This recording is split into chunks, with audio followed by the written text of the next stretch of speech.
क्या रिया चक्रवर्ती को इतनी जानकारी होगी कि मुंबई हाईकोर्ट में एक अभिनव चंद्रचूड़ नाम का व्यक्ति है जो चीफ जस्टिस के बेटे हैं, सतीश मानसिंदे को हटा देते हैं, इनको ले लेते हैं, ये अपीयर करेंगे, बहुत शार्प हैं, बहुत इंटेलिजेंट हैं, बहुत खुददार वकील हैं, जबरदस्त वकील हैं, क्या आर्गुमेंट करते हैं, धाराशाही कर देंगे। क्या ये कॉन्सेंट्रेशन आया होगा रिया चक्रवर्ती को? आपको लगता है ऐसा? रिया चक्रवर्ती इतनी स्मार्ट है, इतनी जानकारी रख रही है, और तो उसके बाद उन्होंने अभिनव चंद्रचूड़ को अप्रोच कर लिया। क्या आपको लगता है ऐसा हुआ होगा? इसको हम डिनाई भी नहीं कर सकते, हो सकता है हुआ हो। इसके आगे भी जो और बहुत सारी बातें हैं जो आप को जानकर आश्चर्य होगा कि हम एज ए लॉयर हम भी अक्सर ऐसी चीजें करते हैं, तो उनके वकील ने एडवाइस किया होगा और हम भी बेंच को देखकर कहते हैं कि फला वकील को इस बेंच के सामने पेश कराए, तो हम भी अपने केस में ऐसा पेश कराते हैं। अब वो क्या कंसिडरेशन है वहां पे, वो करप्शन है, क्या है, इरेगुलरिटी है, इसको तो आप तय नहीं कर सकते क्योंकि ये अधिकार है क्लाइंट का, और लॉयर का अधिकार है पेश होकर अपनी बात को रखना, और सब कुछ खुले हो रहा है, सब कुछ आमने सामने हो रहा है। तो अब आप कंसिडरेशन की बात करें, कुछ भी करें, तो वो आप कर सकते हैं। आपको ध्यान होगा, अभी तो महीना भी नहीं बीता है, थोड़े दिन पहले हमारे दिल्ली के मुख्यमंत्री साहब की बेल हुई तो उस पर भी ये सवाल उठाए गए हैं। तो ये सारी चीजें हैं, ये सच्चाइयां हैं, और सोशल मीडिया होने के बाद से थोड़ी ज्यादा सामने आ रही है, और ये मैं इसको हेल्दी मानता हूं, और ये भी मानता हूं कि लोगों के संज्ञान में ये बातें आनी भी चाहिए। जो पहले बातें विस्पर्स हम कोर्ट रूम में, बार रूम्स में जो सुनते थे, कह रहा हूं कि कोई प्रूफ नहीं एथिकल होता। प्रैक्टिशनर के भांति एक एथिकल प्रैक्टिशनर, क्योंकि मुझे याद है सर कि गांधी जी हमेशा एक एडवोकेट को या लॉयर को कहते थे स्पेशल लॉ ऑफिसर, और आप जो हैं वही कस्टोडियन हैं जस्टिस के, और आप ऐसा कोई केस नहीं लेंगे जिसमें आपको लगेगा कि इसमें साफ साफ अन्याय है, और आप अन्यायी या अत्याचारी के खिलाफ या अन्याय करने वाले के पक्ष में खड़ा होना तो मिसकैरेज ऑफ जस्टिस है अपने आप में। हालांकि फिर भी उनको अपने आप को प्रोटेक्ट करने का अधिकार है, मैं मानता हूं इस बात को। ये एक नया चलन शुरू हुआ है, लेकिन जो एक नेचुरल, जो बृहत्तर जुडिशियल फ्रेमवर्क है जिसमें कि नहीं, अब हमको कसाब को भी आपको वकील रखने का अधिकार वो है, तो लेकिन कसाब का वकील ये जान रहा है वो गलत को डिफेंड नहीं करेगा।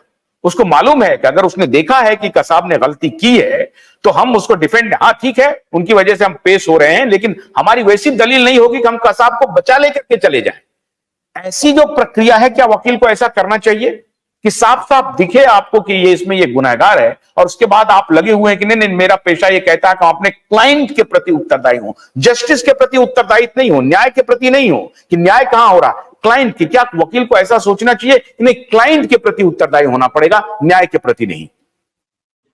देखिए, ये एक बहुत बड़ा सवाल है जो आपने उठाया, और ये अब डॉक्टर को भी ये बोलना पड़ेगा कि आपने चोरी करते हुए, डकैती करते हुए आपको गोली लगी है तो मैं इलाज नहीं करूंगा। ये कहीं ना कहीं ये चीजें समाज से जुड़ी हैं, और समाज का हिस्सा वकील भी है, क्रिमिनल्स भी है, जजेस भी है। तो आप कोई ऐसा एक लाइन नहीं खींच सकते, और जो हम एज ए लॉयर हम भी देखते हैं कि जो मेरा पर्सनल ओपिनियन है वो मेरे केस के ऊपर प्रिवेल नहीं करना चाहिए, उसकी हम मानते हैं। और जो रिकॉर्ड्स हैं वो रिकॉर्ड के हिसाब से चलना चाहिए, और गवाही होती है, और जो रिकॉर्ड क्रिएट होता है, जो एविडेंस आते हैं, उसके हिसाब से ही कोर्ट भी चलती है और आगे की अदालतें भी उसके हिसाब से ही चलती है। अब अगर मुझे लग गया कि मैं इस केस में मैं नहीं होऊंगा तो मेरा अधिकार है, मैं पेश नहीं होता, ये तो मेरा अधिकार है, मेरी मर्जी है। अक्सर ऐसा होता है, अक्सर लॉयर्स रिफ्यूज कर देते हैं, हम भी करते हैं, रिफ्यूज कर देते हैं, या अक्सर ऐसा होता है कि हमें लगता है कि यहाँ अन्याय हो रहा है तो इस केस को without any consideration, without any fees, कैसे भी हमें ये करना है तो हम करते भी हैं। तो ये तो पर्सन टू पर्सन है, और ये मतलब आप मैंने यूनिवर्सिटीज में एक संस्कृति देखी है कि अगर मान लीजिए कि कोई प्रोफेसर है, उनका वार्ड, उनका लड़का या लड़की एग्जाम दे रहा है और वो प्रोफेसर भी उसमें एग्जामिनर है, तो वो उस दिन वो उस एग्जामिनर वाले पोजीशन में वो नहीं रहते थे। वो कहते थे कि चूंकि मेरे वार्ड इसमें एग्जाम दे रहे हैं, मैं एग्जामिनर नहीं रहूंगा। ये एक संस्कृति है सर, ये एक कल्चर है। अब यहां पर एक नई थ्योरी आ रही है, क्या चीफ जस्टिस को ऐसा आचरण नहीं करना चाहिए कि देखो भाई, मेरे रहते हुए आप ऐसे किसी केस को लेंगे जिसमें कि आपका जो हस्तक्षेप है वो उससे एक मैसेज ये चले जाएगा कि शायद आप मेरे प्रभाव का इस्तेमाल कर रहे हैं और उससे प्रभावित करने की कोशिश कर रहे हैं जुडिशियल सिस्टम को या जुडिशियल इसको नॉर्म्स को, अगर वहां ये प्रभावित होगा। लेकिन दूसरा तरफ ये भी है कि नहीं नहीं, आप मेरे वजह से आपको प्रैक्टिस से रोका जाए, ये भी ठीक नहीं है। तो ये जो दोनों कॉन्फ्लिक्ट है, तो उसकी कोई सीमा तो तय करनी पड़ेगी ना कि नहीं साहब, ये लक्ष्मण रेखा है, ये काम नहीं करेंगे आप, जिसमें साफ साफ लगे कि नहीं ये इतना इस तरह का केस हो रहा है, इसमें आप ऐसा संदेश नहीं जाना चाहिए कि चीफ जस्टिस के पुत्र होने की वजह से उनको ये लाभ मिल रहा है। देखिए, ये कानूनी जामा इसको पहनाने में अभी तो मुझे लगता है समय लगेगा। अभी हमारा कानून, हमारा समाज इस तरह को लेकर, इन चीजों को लेकर बहुत पर्टिकुलर है नहीं। जबकि safeguards, cross checks, check and balances रखे गए हैं सिस्टम में, ऐसा नहीं है। लेकिन अब चीफ जस्टिस कोई छोटे आदमी नहीं है, पूरे देश का जो लीगल सिस्टम है उसके मुखिया है।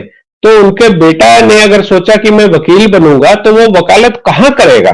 आप ये भी तो, मैं प्लीड उसको सपोर्ट नहीं कर रहा, लेकिन आप उसकी जगह बैठकर एक बार सोचिए और इस द्वंद्व को, समाज को, पार्लियामेंट को, मैं तो सोच ही रहा हूं, पूरा देश सोच रहा है। लेकिन चीफ जस्टिस को यह भी तो सोचना चाहिए कि ठीक है, मेरे बेटा एफआईआर हो रहे हैं, मुझे भी सो मोटो लेने का भाई अधिकार है, मैं ले रहा हूं। मेरे ही आदेश से सीबीआई इंक्वायरी शुरू हुई है, 4